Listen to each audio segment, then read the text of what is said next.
আসসালামু আলাইকুম। সংবাদে আপনাদের সবাইকে স্বাগত জানাচ্ছি। আমি ফিরোজ তোহা। শুরুতেই আরবে কেবলস সংবাদ শিরোনাম জানিয়ে দেব এই মুহূর্তে হাতে পাওয়া সর্বশেষ গুরুত্বপূর্ণ আপডেট বাংলা সংবাদ। শুরুতেই থাকছে সাবেক তথ্য ও সম্প্রচার প্রতিমন্ত্রী মোহাম্মদ এ আরাফাতকে সীমান্ত পার করে দেওয়ার চেষ্টা চলছে বলে অভিযোগ উঠেছে।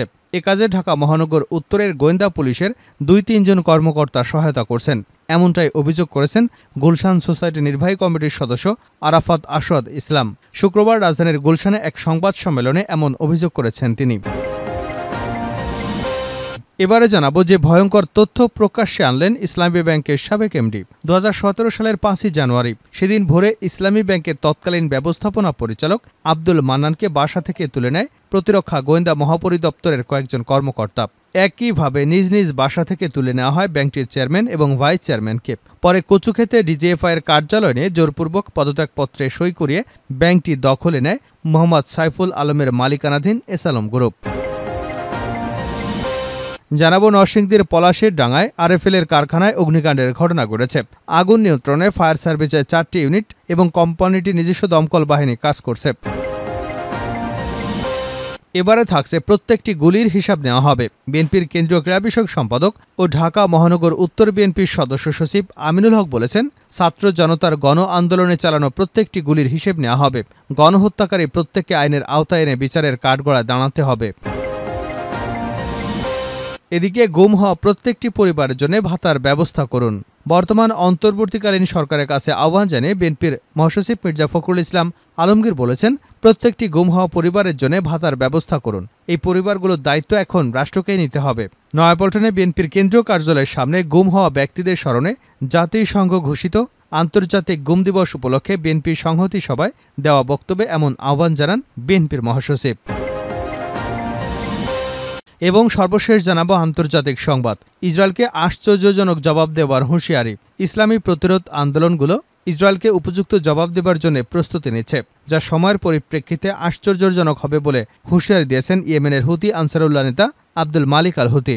তিনি বলেন, যুদ্ধবাজ ইসরায়েল সব ধরনের আন্তর্জাতিক আইন ও বাধ্যবাধকতা লঙ্ঘন করেছে এবং এই অপরাধী সরকার কোনো মৌলিক নীতিমালার প্রতি শ্রদ্ধাশীল নয়, তাই ইসরায়েলের সঙ্গে আপোষ করা অসম্ভব।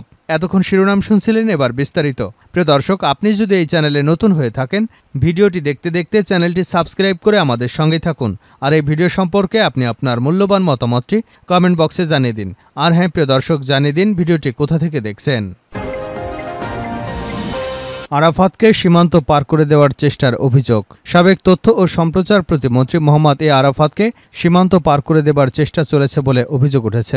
এ কাজে ঢাকা মহানগর উত্তরের গোয়েন্দা পুলিশের ২-৩ কর্মকর্তা সহায়তা করছেন, এমনটাই অভিযোগ করেছেন গুলশান সোসাইটি নির্বাহী কমিটির সদস্য আরাফাত আসওয়াদ ইসলাম। আজ শুক্রবার রাজধানীর গুলশানে এক সংবাদ সম্মেলনে এমন অভিযোগ করেন তিনি। বৈষম্যবিরোধী ছাত্র আন্দোলনের সময় পুলিশ বাহিনীকে আরাফাত উস্কে দিয়েছে দাবি করে আসওয়াদ ইসলাম বলেন, আন্দোলনের সময় মোহাম্মদ এ আরাফাত একের পর এক বাজে মন্তব্য করেছেন। গুলি শেষ হবে না বলে আইনশৃঙ্খলা রক্ষাকারী বাহিনীকে উস্কে দিয়েছেন, যার ফলে দেশে নৈরাজ্য সৃষ্টি হয়েছে। দেশে ইন্টারনেট শাটডাউনের সিদ্ধান্ত সাবেক তথ্য প্রতিমন্ত্রী মোহাম্মদ এ আরাফাতের কাছ থেকে বলে সংবাদ সম্মেলনে দাবি করেছেন গুলশান সোসাইটি নির্বাহী কমিটির এই সদস্য। তিনি বলেন, কোনো আইন না মেনে শুধু একটি মেসেজ দিয়ে 2টি টেলিভিশন 15 মিনিটের জন্য বন্ধ করেছিলেন আরাফাত। কিছু হলেই টেলিভিশন বন্ধ করে দেবার হুমকিও দেন তিনি। মঙ্গলবার আরাফাতকে আটক করা হয়েছে বলে খবর ছড়িয়ে পড়ে। তবে রাতে ঢাকা মেট্রোপলিটন পুলিশ মিডিয়া বিভাগের অতিরিক্ত উপকমিশনার উবায়দুর রহমান গণমাধ্যমকে জানান, তাদের কাছে মোহাম্মদ এ আরাফাতকে আটকের কোনো তথ্য নেই। ডিবিতে খোঁজ নিয়েছিলেন, সেখানেও আটকের কোনো তথ্য মেলেনি। যে ভয়ঙ্কর তথ্য প্রকাশ্যে আনলেন ইসলামী ব্যাংকের সাবেক এমডি।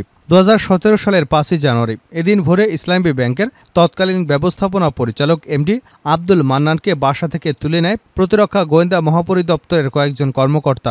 একইভাবে নিজ বাসা থেকে তুলে নেওয়া হয় ব্যাংকটির চেয়ারম্যান এবং ভাইস চেয়ারম্যানকে। পরে কচুক্ষেতে ডিজিএফের কার্যালয়ে নিয়ে জোরপূর্বক পদত্যাগপত্রে সই করিয়ে ব্যাংকটি দখলে নেয় মোহাম্মদ সাইফুল আলমের মালিকানাধীন এসালম গ্রুপ। ফোরাম ফর বাংলাদেশ স্ট্র্যাটেজির আয়োজনে ব্যাংকিং খাতে দখলদারিত্ব উচ্ছেদ শীর্ষক ওয়েবিনারে এমন ভয়ঙ্কর তথ্য প্রকাশ করলেন ইসলামী ব্যাংকের সাবেক ব্যবস্থাপনা পরিচালক আব্দুল মান্নান। শুক্রবার অনুষ্ঠিত এই ওয়েবিনারের সঞ্চালনা করেন সাংবাদিক মনির হায়দার। ওয়েবিনারে ব্যাংকটির সাবেক এমডি আব্দুল মান্নান বলেন, ওই দিন ইসলামী ব্যাংকের একটি অব্যবহৃত প্যাডে লেখা পদত্যাগপত্রে জোর করে সই নেওয়া হয়। তিনি আরও বলেন, আমাকে যে কাগজে সই করানো হয় সেটি ইসলামী ব্যাংকের একটি প্যাড, কিন্তু ওই প্যাডে 1983 সালে প্রতিষ্ঠার পর থেকে চলতি 2024 সাল পর্যন্ত ইসলামী ব্যাংক কখনই ব্যবহার করেনি।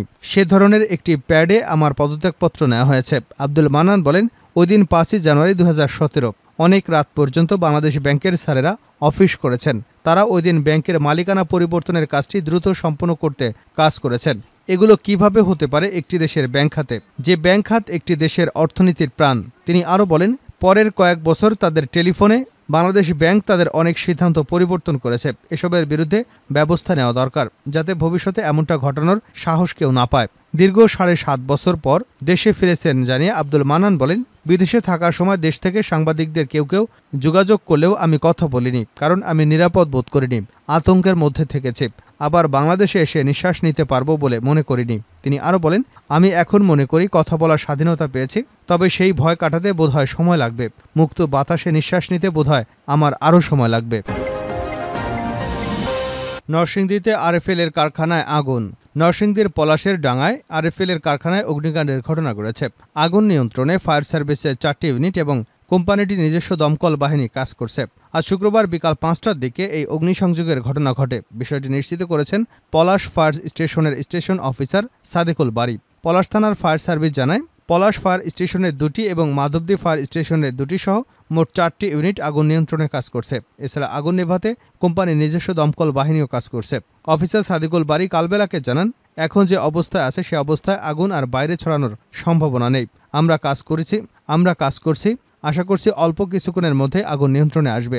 কতক্ষণের মধ্যে আগুন নিয়ন্ত্রণে আসবে সে বিষয়ে এখনও সুস্পষ্ট করে কিছু বলা যাচ্ছে না। তিনি জানান, তীব্র আগুনে ব্যাপক ক্ষয়ক্ষতি হয়েছে বলে আশঙ্কা করছেন সংশ্লিষ্টরা। তবে কিভাবে এই আগুনের সূত্রপাত তা এখনও জানা যায়নি। ক্ষয়ক্ষতির পরিমাণ বা কেউ হতাহত হয়েছে কিনা সে বিষয়ে খোঁজ নিয়ে জানানো হবে।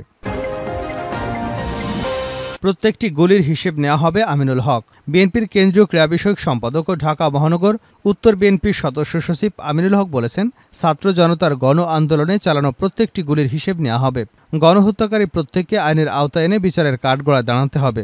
শুক্রবার দুপুরে রাজধানীর পল্লবীতে বৈষম্য বিরোধী ছাত্র জনতার গণ আন্দোলনে নিহত পল্লবী থানার 3 নং ওয়ার্ড শ্রমিক দলের সহসভাপতি মোহাম্মদ আসিফ মিয়ার পরিবারের সাথে দেখা করে আর্থিক সহায়তা প্রদানকালে তিনি এসব কথা বলেন। বিএনপির ভারপ্রাপ্ত চেয়ারম্যান তারেক রহমানের নির্দেশে ঢাকা মহানগর উত্তর এলাকায় হতাহত পরিবারের পাশে দাঁড়ানোর ধারাবাহিক কর্মসূচি পালন করা হয়েছে। আমিনুল হক বলেন, বিগত 17 বছরে আমাদের দলের নেতা চৌধুরী আলম, ইলিয়াস আলী, সাজেদুল ইসলাম সহ যে সকল ভাইদের গুম করা হয়েছে, আজকে এই গুম দিবসে আমরা প্রত্যেককে গভীরভাবে স্মরণ করছি এবং কথা দিচ্ছি ইনশাল্লাহ গুম খুনের বিচার হবে। জাতীয় ফুটবল দলের সাবেক এই অধিনায়ক আমিনুল হক বলেন, বাংলাদেশের জনগণের প্রত্যাশা একটি অবাধ ও সুষ্ঠু নির্বাচনে জনগণের ভোট প্রয়োগের মাধ্যমে দেশে জনগণের সরকার প্রতিষ্ঠা হবে এবং সেই সরকার জনগণের কথা মতো চলবে। দেশে আর কোনো স্বৈরাচারের জন্ম হবে না। আমরা আর কোনো মায়ের বুক খালি হোক তা দেখতে চাই না। উল্লেখ করে বিএনপির এই কেন্দ্রীয় নেতা বলেন, আমরা বাংলাদেশে আর এ ধরনের রক্ত দেখতে চাই না। এদেশে আর প্রতিহিংসা রাজনীতি দেখতে চাই না। বাংলাদেশের মানুষ সুন্দরভাবে বসবাস করুক, আমরা সেটাই দেখতে চাই। শেষ করছে আন্তর্জাতিক সংবাদ দিয়ে। ইসরায়েলকে আশ্চর্যজনক জবাব দেবার হুঁশিয়ারি। ইসলামী প্রতিরোধ গোষ্ঠীগুলো ইসরায়েলকে উপযুক্ত জবাব দেবার জন্য প্রস্তুতি নিচ্ছে, যা সময়ের পরিপ্রেক্ষিতে আশ্চর্যজনক হবে বলে হুঁশিয়ারি দিয়েছেন ইয়েমেনের হুতি আনসারুল্লাহ নেতা আব্দুল মালিক আল হুতি। তিনি বলেন, যুদ্ধবাজ ইসরায়েল সব ধরনের আন্তর্জাতিক আইন এবং বাধ্যবাধকতা লঙ্ঘন করেছে এবং এর অপরাধী সরকার কোনো মৌলিক নীতিমালার প্রতি শ্রদ্ধাশীল নয়। তাই ইসরায়েলের সঙ্গে আপোষ করা সম্ভব নয়। বৃহস্পতিবার রাতে ইয়েমেনের টেলিভিশনে জাতির উদ্দেশ্যে দেওয়া এক ভাষণে হুতি আল হুদি এ মন্তব্য করেছেন। তিনি বলেন, ইসরায়েল এমন এক শত্রু যার সঙ্গে কেউ শান্তি স্থাপন করতে পারে না, কারণ এটি সব ধরনের রেডলাইন বা সকল নিয়মনীতি ও আইন একের পর এক লঙ্ঘন করে যায়। গত বছরের 7 অক্টোবর গাজা উপত্যকায় ইসরায়েলি গণহত্যা শুরু করবার পর থেকে লোহিত সাগরে ইসরায়েলগামী জাহাজে হামলা চালিয়ে আসছে হুতি আনসারুল্লাহ। যতদিন গাজায় ইহুদিবাদী পাশবিকতা চলবে ততদিন এ হামলা বন্ধ হবে না বলে প্রত্যয় জানিয়েছেন হুতিরা। আব্দুল মালিক আল হুতি বলেন, উত্তর গাজায় বানি সালে মসজিদে ঢুকে ইসরায়েলি সেনারা পবিত্র কোরআনের পৃষ্ঠা ছেড়ে তাতে আগুন ধরিয়ে দিয়েছে এবং সে দৃশ্য ভিডিও করে প্রচার করেছে। তিনি বলেন, এই ভয়ঙ্কর দৃশ্য দেখে যেসব মুসলমানদের টনক নড়েনি তাদের ইমানে মারাত্মক ঘাটতি রয়েছে। ইয়েমেনের হুতি নেতা বলেন, ইসরায়েল যে পর্যায়ে পাশবিকতা ও নৃশংসতা চালাচ্ছে তা গোটা আন্তর্জাতিক সমাজের জন্য অবমাননাকর। তিনি জেরুজালেম আল কুদস শহরে মুসলমানদের প্রথম কিবলা আল আকসা মসজিদে অনুপ্রবেশ করে উগ্র ইহুদিবাদীদের অবমাননার আচরণের তীব্র নিন্দা ও প্রতিবাদ জানিয়েছেন।